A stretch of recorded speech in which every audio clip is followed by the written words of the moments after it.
दोनों बातें झूठी हैं। आप सत्य को स्वीकार कीजिए। श्री जी के संकेत को आप जानने लगे। आप श्री जी के संकेत तो तभी जब आप उनकी मन की बात जान लेना, तो आप कितने बड़े सिद्ध हो गए। और फिर सफलता किसकी चाहते हो? प्रकृति जन्य की। आप श्री जी के संकेत को जान जाओगे तो श्री जी के प्रेम की सफलता चाहोगे, लोकवत नहीं। और ये लोक की सफलता, सुनो पहले, प्रारब्ध के अधीन है। इसकी सफलता के लिए श्री जी से प्रार्थना मत करो। हमारी बात समझना। विद्यारण्य जी एक बहुत बड़े महापुरुष हुए हैं। उन्होंने अपने माता पिता को सुखी करने के लिए, धन प्राप्ति के लिए गायत्री अनुष्ठान किया। ब्राह्मण कुल में जन्म हुआ था। एक पुरस्चरण 24 लाख गायत्री होता है। उन्होंने एक पुरस्चरण किया, 2 पुरस्चरण किया, एक बार भी कोई धन की प्राप्ति नहीं हुई। आखिरी में उन्होंने संन्यास लिया। जो संन्यास लिया, माता गायत्री प्रकट हो गई। उनका अब इंद्रासन भी मांगो तो आपका, तो बोले अब क्या जरूरत है, अब तो वैरागी हो गया, विरक्त हो गया। माता पिता भी पधार गए उनकी सेवा के लिए। अर्थ चाहना 23 पुरस्चरण किए और आप तब नहीं आई, तो उनका तुम्हारे अनंत जन्मों में ऐसे 24 महापाप थे जिनके कारण मैं नहीं आ पा रही थी। अब वो 23 पुरण से चरण से नष्ट हुए, पुरस्चरण से, और 24वां तुमने संन्यास लिया, तो अब आप जो चाहो पर। बोले अब चाहिए ही नहीं, क्योंकि अब सन्यासी हो गए, अब तो ब्रह्म प्राप्ति के लिए। तो इससे आभास होता है कि अगर हमारा बुरा प्रारब्ध है तो हमको भोगना पड़ेगा। हम कितना भी प्रयास करें वो हमें, तो हम क्या करें इसमें जिससे हमें परम शांति हो? प्रभु के नाम का जप करते हुए उन पर दृष्टि लगाएं कि प्रारब्ध से हमारा भरण पोषण शरीर का भले, ये हमारा भरण पोषण आपसे होगा नाथ। तो वो एक ऐसे हैं जो आपके प्रारब्ध को भी मिटा देंगे। वो ऐसे शरणागत वत्सल हैं कि सब लिखा पढ़ी अलग कर देंगे। सुदामा जी को दरिद्रता का योग था। ऐसी दरिद्रता, कई कई दिन तक भिक्षा नहीं मिलती थी। ये जितने भी चरित्र हमारे लिए उदाहरण है। मांगने जाते थे तो मांगने से भी नहीं मिलता था, कई कई दिन। तो एक दिन उनकी पत्नी ने कहा कि हमारा आपका तो चरणामृत से भी गुजारा 2 दिन 3 दिन हो, 4 दिन हो, छोटे छोटे बच्चे तो मर जाएंगे ऐसे। कुछ तो उन्होंने कहा, श्री कृष्ण के सिवा हमारा कोई नहीं, अब हम क्या कर सकते हैं? प्रारब्ध जब बिगड़ता है ना, वो कोई सफलता नहीं होने देता। तो एक दिन श्री रुक्मिणी जी प्रसाद ठाकुर जी को भोग पा रही थी, वो ऐसे रोक दिया, उदास हो गए। तो उनका, प्रभु ऐसी स्थिति हमने जब जब आपकी देखी, तो किसी भक्त को जब कष्ट होता है तब आपको ऐसे देखा है। कौन सा भक्त है और क्या कष्ट है? तो कहा, एक सुदामा नाम के हमारे मित्र हैं, कई दिन से भोजन भी उनको। प्रभु आपके मित्र और मैं आपकी दासी, महालक्ष्मी का अवतार रुक्मिणी, आप हुक्म कीजिए। लोक लोक की संपत्ति वहां, बोले उसको चाह नहीं है,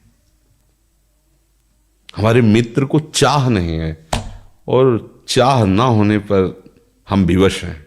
अगर वो चाह कर ले तो सारी व्यवस्था हो जाए। तो बोले पैदा करो जाके चाह। बोले उनके हृदय में तो नहीं पैदा कर सकते, हम भी, क्योंकि जिस हृदय में भगवान का आश्रय और निरंतर चिंतन है वहां माया की चाह नहीं होती। बोले उनकी पत्नी के हृदय में, बोले प्रयास करते हैं जाके। भगवान संत वेश में गए, भिक्षाम दे, वो निकली। अतिथि का सत्कार करना गृहस्थ का धर्म होता है। हाथ जोड़ा और कहा, हम असमर्थ हैं, आपको भिक्षा नहीं दे सकते। क्यों? बोले हम अपवित्र हैं, हमारे ऊपर सूतक लगा हुआ है। किस बात का सूतक? हमने एक पुत्र जन्मा है। तो ठीक है, हम 10-12 दिन बाद आ जाएंगे। बोले नहीं, आजीवन अपवित्र रहेंगे। वैसा कौन सा? बोले दरिद्रता रूपी। विद्वान की पत्नी है तो ऐसे उनका दरिद्रता रूपी पुत्र का जन्म, अर्थात सीधे ये कि मैं नहीं दे सकती या देने योग्य नहीं, ऐसा न कहीं कहा, मैं अपवित्र हूं। तो उनका दरिद्र कैसे हो सकती हो? जिनके पति के मित्र द्वारिकाधीश भगवान श्री कृष्ण है, वो दरिद्र कैसे हो सकता है? एक बार कहो ना अपने पति से। चले गए। जो सुदामा जी आए तो उन्होंने कहा कि देखो आज एक अतिथि आए थे, उनको मैं कुछ नहीं दे पाए, मुझे बहुत कष्ट है कि मेरे पुत्र और आए हुए अतिथि का भी हम स्वागत नहीं कर सकते, उनका भरण आपके मित्र द्वारिकाधीश प्रभु श्री कृष्ण है। सुदामा जी ने कहा, बोले चले जाओ ना, वो कुछ न कुछ सहयोग कर देंगे। तो बोले हम ऐसे मित्र नहीं बनाए कि वो हमारा सहयोग करें, कभी नहीं, मर जाऊंगा पर उनसे ये नहीं कहूँगा कि आप हमारा। बोले मत कहना, दर्शन के लिए तो चले जाओ, वो सुना है इतने उदार हैं कि वो जाने पर ही दे देंगे। सुदामा जी ने कहा दर्शन के लिए तो जा सकते हैं, बहुत दिन हो गए, ठीक है, पर मित्र के पास जाए तो कुछ लेके जाना चाहिए, मेरे पास तो कुछ नहीं है ना। पड़ोस में जैसे किसी से मांगने गई तो अरे समय जब बिगड़ता कोई नहीं होता साथ। एक ने थोड़ी उदारता दिखाई तो चावल पछोरने पर जो आगे कणका होते चावल के, जो प्राय वो लिए सुदामा जी ने कहा हमारे प्रभु भाव के भूखे हैं, कुछ ले जाएंगे, खाली हाथ तो नहीं है।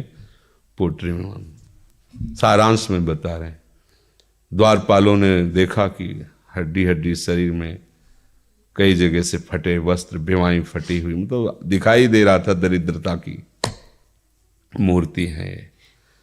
तो उनका किससे मिलना है तुमको? तो उनका श्री कृष्ण से। बोले संभाल के बोलो, क्योंकि पार्षद है, अनंत कोट ब्रह्मांडों के नायक प्रभु के ऐसे बोले कोई श्री कृष्ण कोई ऐसे गली आए, उनका जाके तो तुम बोलो ना, श्री कृष्ण से जाके कह दो कि एक सुदामा नाम के ब्राह्मण आए हुए।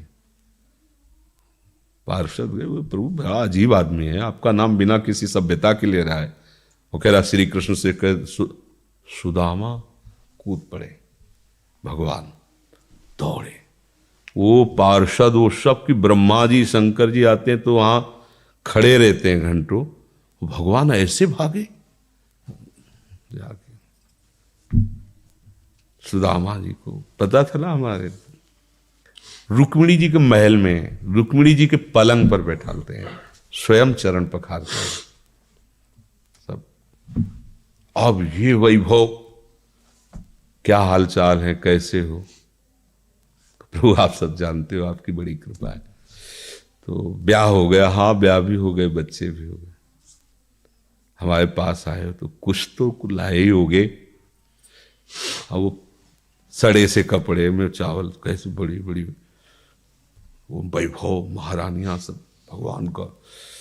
चुप ऐसे बोले, देखो फिर चूक कर रहे हो, हमारे हिस्से की चोरी पहले की थी और फिर चूक कर रहे हो। और उन्हें हिम्मत नहीं पड़ रही थी, इतने महामहिम प्रभु को कैसे हो तंदुर। भगवान ने ऐसे छीला, ओहो आज तक मुझे ऐसा स्वाद नहीं मिला। भगवान बड़ाई कर रहे, देखो रुक्मिणी जी की आंखों में आंसू आ गया उधर से। भगवान पकड़ लिया हाथ, बस प्रभु हम आपके सिवा नहीं रह सकती। हो भगवान तो सुदामा जी का स्वागत समान कुछ दिन, अच्छे कपड़े पहनाए। जब चलने लगे ना तो भगवान की तरफ वो देखते, मतलब कामना नहीं पर कि देखा पत्नी कह रही थी जाओगे कुछ लोग कुछ, चले प्रभु, हाँ ठीक, इधर से ऐसे चले जाना, हाथ भी खाली। प्रभु ने कहा देखो ये कपड़े जो है ना महंगे हैं, रास्ते में तुम्हें चोर बदमाश तुम अपनी पोशाक पहने इनको उतार दो। बोले बड़ी कृपा, कपड़े भी उतार लिए और रास्ते में सोचे देखो निगेटिवली सोच रहे, मेरे श्री कृष्ण मुझे कितना प्यार करते हैं। उन्होंने इसीलिए नहीं दिया कि दरिद्र कहीं संपत्ति पाकर मतवाला होकर मुझे भूल ना जाए, मुझे कितना प्यार करते हैं। प्रभु के प्यार में मगन होकर सुदामा पूरी खड़ी जैसे द्वारिका। तो उनको भ्रम हुआ कि मुझे लगता है चलते चलते मैं पुनः द्वारिका आ गया। तो वहां पूछ रहे हैं कि ये किसका है। भगवान के पास विधाता है, उनका प्रभु ये तो गलत हो गया, इनके भाग्य में हमने लिखा था क्षय श्री, ऐश्वर्य का नाश, जीवन में नहीं ऐश्वर्य, क्षय श्री। भगवान ने उसका उल्टा कर दिया यक्ष श्री। जैसे कुबेर का अथाह धन का खजाना, त्रिभुवन का खजाना वही है कुबेर के पास, ऐसे कुबेर का खजाना यक्षश्री। तो कहा प्रभु, तो उनका इन्होंने एक पुण्य किया है, अनंत ब्रह्मांडों के समस्त जीवों को तृप्त कर दिया है। प्रभु खुद को खाने को ले तृप्त, बोले मेरे रोम रोम में करोड़ करोड़ ब्रह्मांड वास करते हैं और इनके तंदुलों से मैं तृप्त हो गया। अनंत ब्रह्मांडों का भंडारा हो गया, उसका जो पुण्य होता है लिख दो इनके भाग्य में। अब किसी की चलेगी प्रभु के आगे? तो एकमात्र प्रारब्ध को मिटाने वाले भगवान है। कर तुम अकर तुम अन्यथा कर तुम। तो आप भगवान की शरण होकर उनका नाम जप कीजिए और उनसे प्रार्थना कीजिए कि आपको उचित लगे तो समस्या का समाधान कर दीजिए, नहीं तो मुझे समस्या से लड़ने का बल और विवेक दीजिए, बात बन जाएगी।